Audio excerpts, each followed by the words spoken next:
This is Channel 9 Eyewitness News this morning. Coverage you can count on. Right now on Eyewitness News this morning, Orlando police are collecting evidence in a deadly officer-involved shooting. Why the officers say they shot the man. Plus, coming up, a boy with special needs found safe in Flagler County after 5 days. Yes! Yes! Yes! Yes! How investigators tracked him down in the middle of the woods. Plus, the move Orange County schools just made on medical marijuana.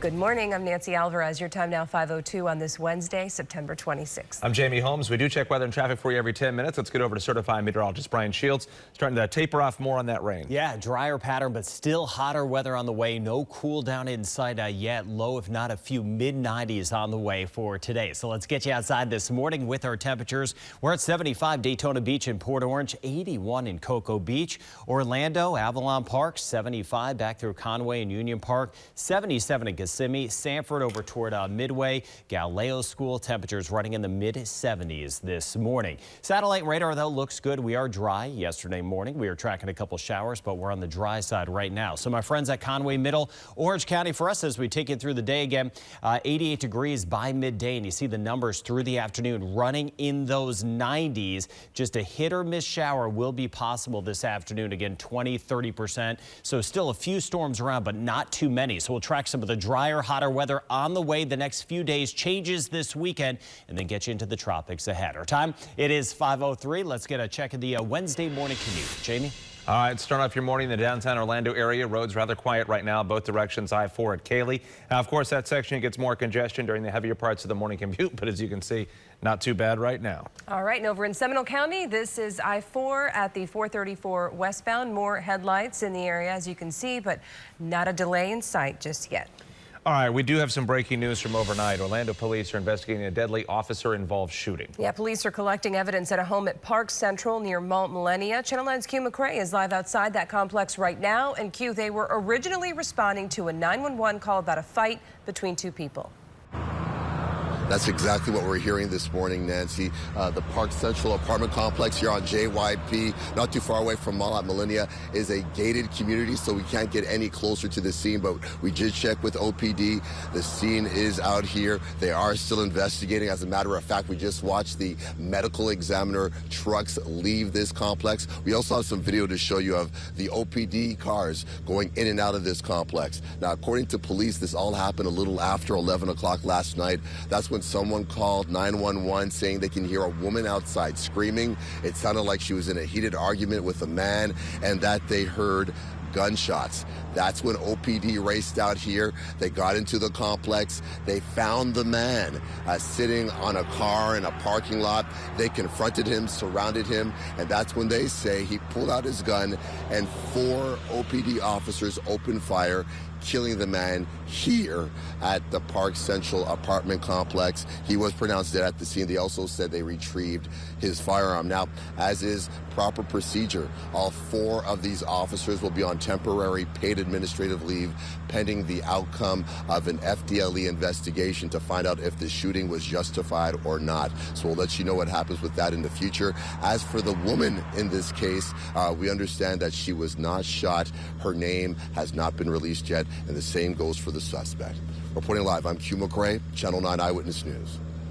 New from overnight, just about 2 miles away from that officer-involved shooting, the Florida Highway Patrol is investigating a crash involving a deputy overnight. It happened on John Young Parkway and President's Drive just before midnight.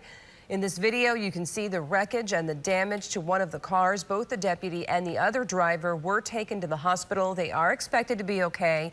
We are reaching out to crash investigators to find out exactly what the cause was here. And we're working to find out more about an armed carjacking in Orlando. Police say it happened just after 9 last night along Cason Cove Drive. Officials tell us 2 unknown suspects took a car at gunpoint. Right now, they're still looking for the vehicle and those people.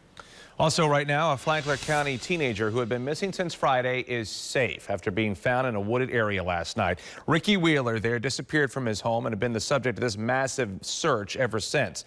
Yesterday, dozens of volunteers turned out to help deputies search a 2-mile radius around Wheeler's house. They found his clothes in the woods about 2 miles away, and that's when a bloodhound picked up his scent. Wheeler's best friend is full of relief. First, I'm gonna do the handshake. They have a secret handshake, right? Yeah. And I do love him, and I do miss him. God bless him. They got a secret handshake. Now, Wheeler was hungry. He was dehydrated. He was covered in bug bites when investigators found him, but otherwise, he is okay. It is still unclear, though, why he wandered away from home last week. A Lake County man is facing abuse and neglect charges after deputies discovered a child and an elderly man living in his home in deplorable conditions. Deputies say that when your kid was trying to clean up, you would beat him. Nope. That's inaccurate. The suspect, Mark Cameron, had very little to say about the charges. You can see the mess deputies found inside, including flies, maggots, all that trash. DCF and Adult Services are taking care of the child and the elderly man this morning. New this morning, the Orange County School District just approved a new policy regarding medical marijuana. That new policy allows students access to medical marijuana with certain restrictions. Channel 9's Ty Russell's live for us in Orange County. Ty, the district is one of many addressing this issue. Yeah, Jamie, this morning, Orange County is not alone in this. Volusia County could become the next school district to approve this policy. And one father there told us this is a policy that won't only affect his daughter, but of course, other students as well. The Orange County School District changed its policy to allow students to take medical marijuana while on campus. It's a move one Volusia County father may soon see happen in his school district. I'm the best feeling dad that you'll ever see right now. So J.J. Adams was at the Volusia County School Board meeting last night when leaders voted on a draft policy which could be approved a month from now. That's huge. That's huge. We need to get on board with this. Adams has been fighting for the school district to allow his daughter to use CBD oil to help control her seizures. She's okay. She's hanging in there. We keep fighting the fight, and that's all we can do. School leaders in Volusia will also call it Zoe's policy. It's beneficial to everybody. It's beneficial for these kids. And similar to Orange County's new approved policy in Volusia, medical marijuana must be administered by a caregiver. That person will be allowed on campus in a private area, and the medical marijuana must be out of plain view from staff and students. Now, this morning, it's still unclear if there was any concern in Orange County. However, for Volusia, the board said that this could impact federal funding since medical marijuana is still illegal nationally. But the board chair told us this is what's best for students. But for now, we are live this morning in Orange County. I'm Ty Russell, Channel 9 Eyewitness News. Major developments in the confirmation process for Supreme Court nominee Brett Kavanaugh. Republican leaders scheduled a vote by the Senate Judiciary Committee for Friday morning. That is one day after the expected testimony of the woman who accuses Judge Kavanaugh of sexual assault. Christine Blasey Ford says Kavanaugh attacked her during a high school party back in the 1980s. With only men on the committee, Republicans announced they hired a registered Republican prosecutor with sex crime experience to do their questioning. I think it's really smart of them to get outside counsel. Inadvertently, somebody will do something that's insensitive. Now, the full Senate is expected to vote on Kavanaugh's nomination next week. Okay, 5:10. We do check weather and traffic every 10 minutes. We're starting to dry out. Yeah, exactly. Again, a few showers and storms yesterday. That was it. And there'll be a couple today, but overall not too many. The rain chance is down. Just a 30% chance of an isolated shower storm for today. And that's all. So yes, a couple, and still it could be strong. But again, more of us will be drier. And then by the weekend, mainly dry. The rain chance only 20% this weekend. County by county we go.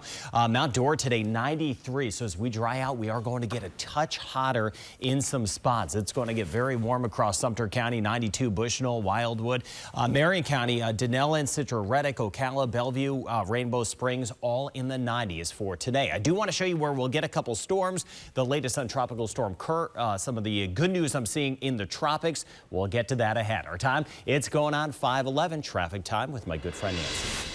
All right, we have reports of the first crash of the morning. Everything is clear here at I-4 and 192 in Osceola County, but further east, there is a fatal accident that has all eastbound lanes of Earlo Bronson Memorial Highway shut down right at Four Winds Boulevard. So be aware of this. Consider taking Old Vineland Road as an alternate. Avoid that area if you can. Meanwhile, everything is clear at the 408 and the 417 there in Orange County. Drivers in that area, as you can see, not a lot of you out there right now, but you should have no problem. Well, this morning we're learning more about plans for a permanent Pulse Memorial. Coming up, why the club's owner may have some trouble getting the land she wants. And plus a look at Lockheed Martin's new innovation lab, what it's meant to bring in. And next, what investigators uncovered in the nearly 2-hour interrogation of an Osceola County murder suspect. It's 5:11.